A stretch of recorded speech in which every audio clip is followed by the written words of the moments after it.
Brought to you by Bank of Maharashtra. Bank of Maharashtra ने अपने home loan पर ब्याज दर घटाकर अब कर दिया है केवल 8.35%, वो भी जीरो प्रोसेसिंग फी पर। हर साल 1 फरवरी को सरकार पेश करती है बजट और बजट से हर किसी को उम्मीदें होती हैं, टैक्स में बेनिफिट्स की उम्मीद होती है। लेकिन इस साल बजट जो है वो एक अंतरिम बजट होगा और इस वक्त मैं खड़ी हूँ चांदनी चौक में, जहां हम अलग अलग ट्रेडर्स से बात करेंगे और उनकी उम्मीदों को, उनको सरकार से और इस आने वाले बजट से क्या उम्मीद है, उस सब पे बातचीत करेंगे।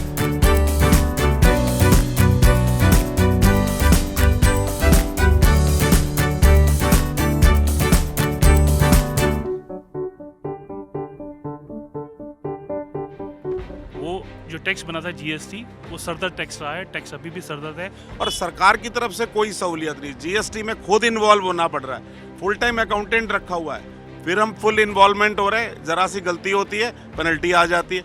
आज और इस वक्त मैं खड़ी हूँ चांदनी चौक में। यहाँ बात करेंगे अलग अलग ट्रेडर्स से और जानने की कोशिश करेंगे कि उनकी उम्मीद क्या है इस बार बजट से।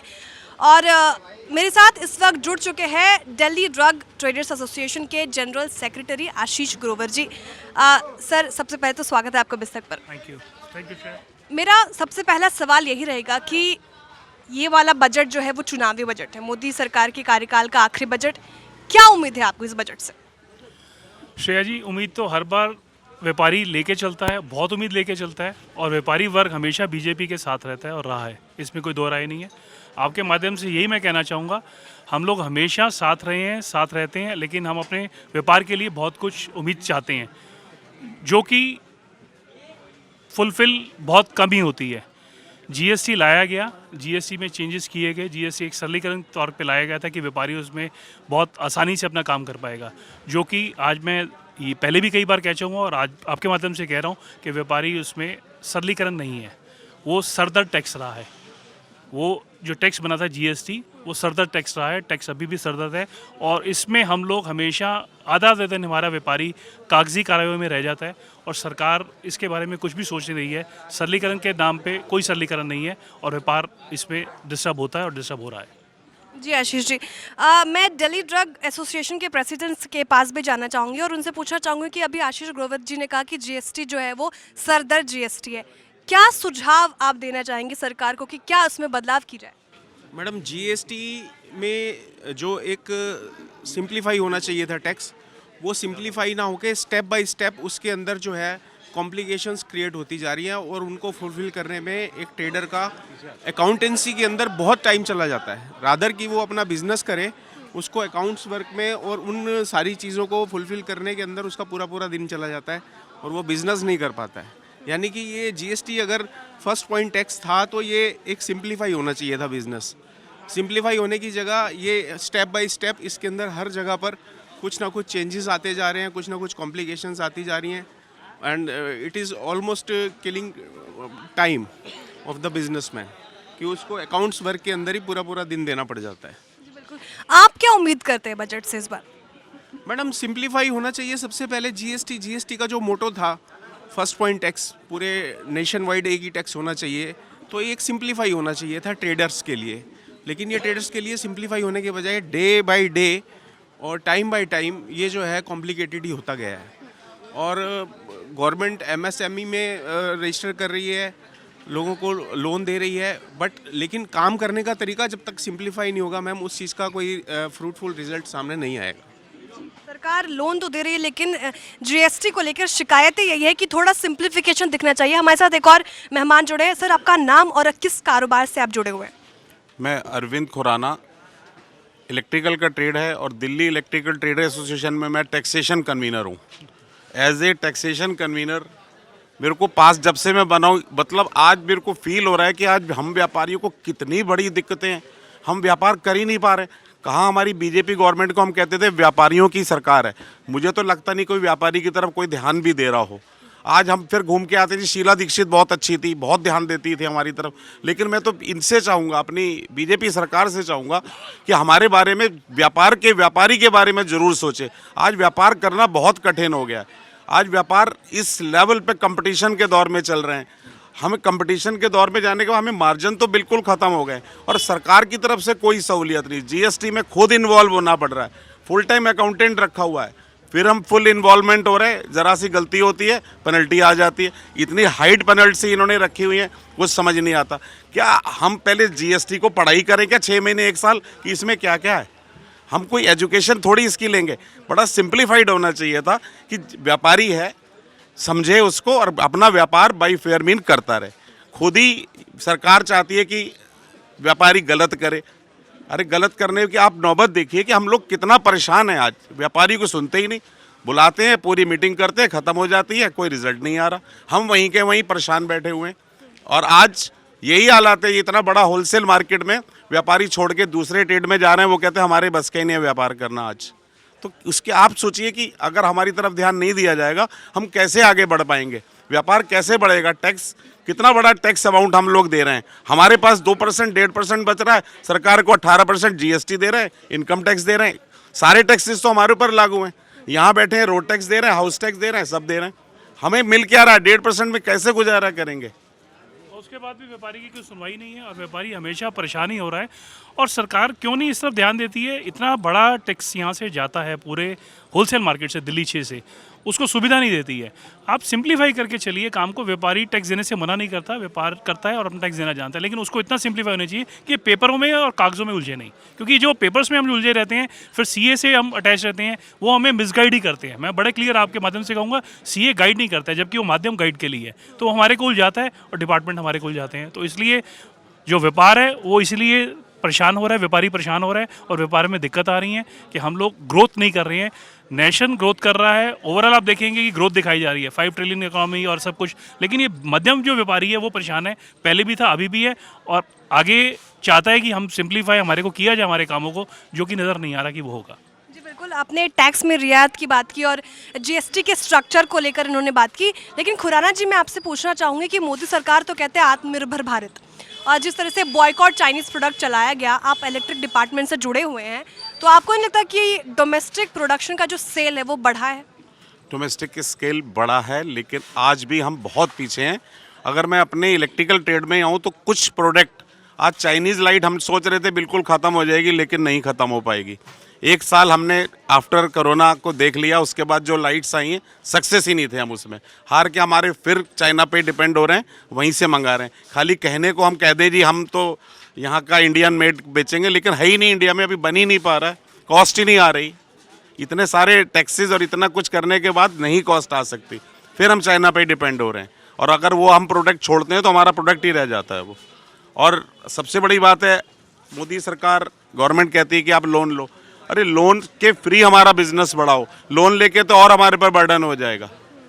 एमएसएमई में जो लोन हमको ऑफर किया जा रहा है, लोन तो सब कोई ले लेंगे, लेकिन उसको पे भी तो करना है। अगर हमको उसकी उतने हमारे को मार्जिन नहीं मिलेंगे, हम पे कैसे करेंगे? डिफॉल्टर होंगे उसके अंदर। तो हमारा तो कुछ व्यापारियों को इनको सोचना पड़ेगा। अगर जब सरकार इतनी आज कह रहा है कि हमारे बहुत प्रोग्रेस हो रही है और रेवेन्यू इकट्ठा हो रहा है, तो व्यापारियों की तरफ जरूर सोचा जाए। और मैं तो आपसे कहूँगा आपके माध्यम से इसको सबको दिखाया जाए, ताकि सभी जितना सेंट्रल गवर्नमेंट है, दिल्ली गवर्नमेंट है, सबको पता लगे ये कि व्यापारी कितना परेशान है। व्यापारी के लिए पॉलिसीज जो भी बनती हैं वो ग्राउंड लेवल पे जब तक आके नहीं होंगी या एसोसिएशन लेवल पे डिस्कशन नहीं होगा, तब तक उसका कोई फ़ायदा नहीं। ब्यूरोक्रेट्स जो बंद कमरे के अंदर जो भी प्रोसीजर करते हैं या जो एक्शन लेते हैं, हमें बुलाते नहीं हैं। अगर बुलाते हैं तो वो सुनते नहीं और अनसुना करते हैं। तो जब तक वो वाया मीडिया एसोसिएशंस के साथ मिलकर बैठेंगे नहीं, क्या हमारी प्रॉब्लम्स हैं, सुनेंगे नहीं और उस हिसाब से पॉलिसी नहीं बनाएंगे, तो हमारे बीच में मतभेद के एक रहेगा। ग्राउंड लेवल इम्प्लीमेंटेशन में दिक्कत आ रही है। हमारे साथ एक और मेहमान जुड़े हैं। सर, आपका नाम क्या है और आप किस कारोबार से जुड़े हुए हैं? मेरा नाम राकेश भसीन है, मैं दवाइयों के कारोबार से हूँ। और जैसा कि हाँ जी। खुराना जी ने बताया, हाँ, एक सवाल मेरा ये है कि आप दवाई के कारोबार से, लेकिन मोदी सरकार कहते हैं कि हमारी इकोनॉमी है वो $5 ट्रिलियन के करीब पहुंच जाएगी। कारोबार बढ़ रहा है, देश बढ़ रहा है, आपका कारोबार कितना बढ़ा है? तो मैं सबसे पहले तो ये कहना चाहूँगा कि मैं मोदी विरोधी नहीं हूँ, पर एज ए व्यापारी जो हम लोगों को समस्याएं आ रही हैं, आप 5 ट्रिलियन की इकोनॉमी बना लीजिए, उसमें क्या है कि जो हम लोग एमएसएमई है उसमें हमें नहीं लगता कि हम ज़्यादा राइज करेंगे। बड़ी कंपनीज आ रही हैं, अगर रिलायंस जैसे आदमी केले सब्जी और प्याज भी बेचेंगे तो हम लोग व्यापारी कहाँ जाएंगे? आज ब्लिंकिट पे आप कोई चीज़ ऑर्डर करते हैं, आपको 5 मिनट पर डिलीवर हो जाती है। तो उसमें हम लोगों को उन लोगों से कम्पीट करना बहुत मुश्किल हो रहा है। ऑनलाइन ट्रेडिंग है, बहुत सारी इश्यूज़ है। और मैं आपको एक छोटा सा एग्जांपल दूंगा। मैंने 2 करोड़ के लोन के लिए अप्लाई किया। उन्होंने बोला कि एमएसएमई में आप रजिस्ट्रेशन सर्टिफिकेट लेके आइए। हमने रजिस्ट्रेशन करा लिया। आज जो कॉर्पोरेट हॉस्पिटल जिनमें हमारा हॉस्पिटल में माल जाता है, वो हमसे पहला क्वेश्चन ये पूछते हैं, are you registered in MSME? तो हम लोग कहते हैं हम रजिस्टर्ड है। तो कहते हैं हम आपसे माल नहीं ले सकते, हमारी पेमेंट की जिम्मेवारी बढ़ जाती है कि हमें 45 दिन में क्लियर करनी है पेमेंट। और दूसरा, अभी भी मेरी सीए से बात हुई है, उन्होंने जो नया रूल लेके आया 45 डेज़ वाला, उसमें हमें लोग नहीं समझ में आ रहा कि हम क्रेडिटर्स को किस तरीके से, वो हमारा एक इनकम का पार्ट बन जाएगा अगर हम 45 डेज़ में क्लियर नहीं करते। और ये बड़ा मुश्किल हो जाएगा। जैसा ग्रोवर साहब ने बोला कि सरलीकरण होना ज़रूरी है। और प्रधान जी ने हमारे बोला कि ये 1 पॉइंट टैक्स नहीं है, हर पॉइंट पे टैक्स है। अगर मैं परचेज़ करता हूँ, फिर आगे सेल करता हूँ, फिर वो भी अपने जीपी में टैक्स ऐड करके जमा कराता है। और पेपर वर्क बहुत ज़्यादा बढ़ गया है। हम सरकार से यही उम्मीद करते हैं कि इंटरिम बजट जो भी बनाया जाए, वो कैट या जो भी व्यापारी संगठन है विश्व के, जो हमेशा बीजेपी को सहयोग करते रहे, उनसे एक थोड़ा उनका साथ लेके, उनकी सुझाव से मिल बैठ के कुछ एक जनरल बॉडी बनाई जाए जो अपना सुझाव दें, उसी हिसाब से बजट को अंतिम रूप दिया जाए। धन्यवाद जी। लोन से भी कोई खासा फायदा यहाँ ट्रेडर्स को देखने को नहीं मिल रहा है। एक और मेहमान हमारे साथ जुड़े हैं। सर, आपका नाम और किस कारोबार से जुड़े हुए हैं आप? प्रवीण धमीजा, मेडिसिन के कारोबार से ही है मेरी। जी, इन्होंने बहुत सारी दिक्कतें गिनाई। आपका क्या कहना है? इन्होंने लोन को लेकर कहा कि 2 करोड़ लोन तो मिल जाते हैं लेकिन कोई खासा फायदा नहीं होता और दिक्कतें और ये कॉम्प्लेक्स चीज़ें होती जाती है। क्या कहना है आपका इस पर? ये जो लोन है मैडम, एटलीस्ट जो उसका जो दबाव है वो दुकानदार पे ही पड़ना है, व्यापारी के ऊपर ही पड़ना है। तो मेरी सरकार से ये है कि टैक्सेशन को जो है ना, वो थोड़ा सा रिलीज़, मतलब एक सिंप्लीफाई किया जाए, जिसकी वजह से जो है हम व्यापारी लोगों को आगे चल के कहीं किसी भी दिक्कत का सामना ना करना पड़े। मेरी सरकार से यही गुजारिश है। इन्होंने ई-कॉमर्स वेबसाइट का भी जिक्र किया। मिंत्रा हो गया या फिर ब्लिंकिट हो गया, और भी मेडिसिन के ऐप्स आ चुके हैं, तो फुटफॉल पे उसका असर देखने को मिलता है। तो उस चीज़ को आप कैसे देखते हैं? कैसे आप कॉम्पीट कर पाएंगे उस चीज़ों को? एज ए दवा व्यापारी मैं आपको बताऊं, ई मार्केटिंग के थ्रू हमारा बेसिक जो बिज़नेस है वो ख़राब ही हुआ है। क्योंकि दवाई की जो कंपनी है, मतलब जो कंपनियां हैं जो ई कॉमर्स पे जाके कर रही हैं काम, तो वो ऑफ़र्स दे रही हैं और वहाँ डुप्लीकेसी और अदर आइटम्स जो हैं, लोगों को कहीं ना कहीं उसका जो है प्रभाव गलत ही मिलता है। तो मैं यही कहूँगा कि पहली तो हमारी एक डिमांड भी रही है कैट के थ्रू भी, और हमारी एसोसिएशन के थ्रू भी हमने ये डिमांड की थी कि जो ऑनलाइन फार्मेसी है उस बिज़नेस को बंद किया जाए। तो यही मेरी राय है सरकार से कि इस ओर ध्यान दिया जाए। Thank you. लेकिन उन्होंने ऑनलाइन फार्मेसी बंद करने की मांग की। सर, मेरा सवाल ये है, क्यों ना आप ऑनलाइन आ जाए? क्योंकि लोगों की अगर सहूलियत की बात करें तो उनको भी तो सहूलियत मिलती है आम इंसान को। देखिए, दवा एक ऐसा व्यापार है जहाँ पे ऑनलाइन एक बहुत टफ और गलत चीज़ है। रीज़न कि जो एक customer as a consumer medicine लेने जाता है वो रिटेल से लेता है। रिटेलर के ऊपर एक फार्मासिस्ट होता है। फार्मासिस्ट का एक प्रोसीजर है कि वो उसको मेडिसिन बताता है, क्योंकि डॉक्टर हर टाइम उसको कन्वे नहीं कर सकता है, वो सिर्फ लिख देता है। तो जो फार्मासिस्ट होता है उसको बताता है कि आपने कब दवाई कौन सी लेनी है, कितने बजे लेनी है, कितने टाइम लेनी है, जो कि ऑनलाइन पॉसिबल नहीं है। तो ये खासकर जो हमारा मेडिसिन व्यापार है, इसको ई कॉमर्स और ऑनलाइन से हम बिल्कुल नहीं चाहते हो, क्योंकि हम लोग होलसेल करते हैं, हम रिटेलर को देते हैं, रिटेलर अगर कंज्यूमर को देता है। तो कंज्यूमर अगर डायरेक्ट छोड़ देंगे और हमारे पास डायरेक्ट आएंगे तो हम उसे कन्वे नहीं कर पाएंगे कि मेडिसिन का क्या तरीका कैसे है। उसमें कई गलती होती है। हर एक आदमी उतना पढ़ा लिखा नहीं है, उसको नॉलेज नहीं है, सॉल्ट के बारे में मालूम नहीं है, तो वो अंतिम रूप उसको रिटेलर से मेडिसिन खुद जाके लेके और उसके बाद उसको देख के कैसे खानी है। तो ये एक जो तरीका है जो हमारे मेडिसिन में रहता है। तो इस वजह से मेडिसिन को ऑनलाइन में नहीं आना चाहिए, और ऑनलाइन से व्यापार भी ख़त्म होता है, व्यापार कम भी होता है, और जो हम एम्प्लॉयमेंट देते हैं वो भी कम होती है। आज अगर ऑनलाइन चला जाएगा, किसी दुकान पे 4 लड़के हैं तो एम्प्लॉयमेंट खत्म होगी, तो एम्प्लॉयमेंट भी उसमें खत्म होगी कम से कम। तो इसको नहीं ऑनलाइन हम एक्सेप्ट करते हैं। रोजगार में भी इसका असर देखने को मिलता है। तो आज हम चांदनी चौक में हमने ट्रेडर एसोसिएशन के मेंबर से बात की और जाना कि कहाँ दिक्कतें हो रही है। जनरली जो दिक्कत है वो जीएसटी के कॉम्प्लेक्स स्ट्रक्चर को लेकर हो रही है, साथ ही साथ जो ऑनलाइन व्यवसाय है उसका असर भी फुटफॉल पे देखने को मिला है। तमाम बातें की हमने, लेकिन 1 फरवरी को ही पता चलेगा कि बजट में क्या इस बार कुछ नए चीज़ें आती हैं और क्या ट्रेडर्स को कोई खासा फ़ायदा होता है कि नहीं। कैमरा पर्सन रंजीत के साथ मैं श्रेया ठाकुर, दिल्ली बिस्तक।